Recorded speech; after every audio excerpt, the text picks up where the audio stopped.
of Eternity is a 1955 science fiction novel by Isaac Asimov, and I think it is the fourth Asimov novel I've read at this point. Andrew Harlan is an eternal technician, capital E, eternal technician from the 95th century, stationed to add to the 575th century, but we find him at the start of the story moving to the 2456th century. He passes from time, space, and eternity. It's pretty normal for someone of his job. Before the 27th century, the creation of eternity, history is unchangeable and known as primitive history. Harlan is a historian of this type, but all Eternals are essentially historians, but they might modify and dictate each century rather than simply record. They want the best possible outcome. They're playing as God, pretty much. But eternity means little to Harlan when he falls in love with a woman from the 482nd century, Noyce Lambent. There are not women Eternals, interestingly, or they're very rare, though women timers come into eternity occasionally for various purposes. Noyce is worth committing crimes of eternity for, though, apparently, at least for our main character.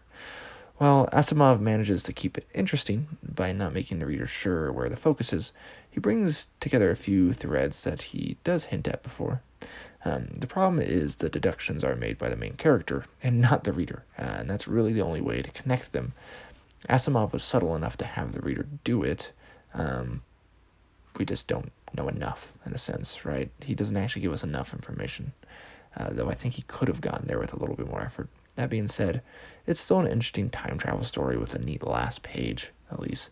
Didn't blow my mind, but it is easy to read. It's short. The romance definitely could be worse. I've read worse from Asimov as well, so it's pretty light, I would say, as a read, leaving little room for stumbles and blah, blah, blah. So Harlan isn't a terribly interesting character, but is also pretty typical of a lot of sci-fi at the time, to be honest.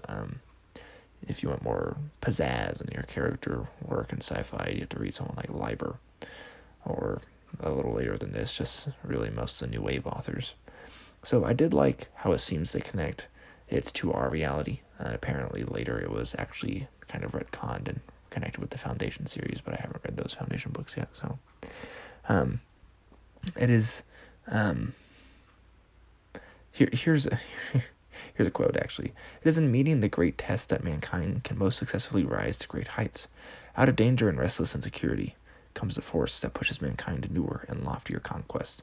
It's an interesting book. Like I said, it definitely does provoke some thoughts. I guess you'd call it a big idea, but it's not particularly astounding. I feel like maybe more so, considering this book is 70 years old. So maybe when it was closer to new. So, but anyways, not bad as far as Asimov is concerned, though, because I haven't really been particularly impressed with the books I've read by him.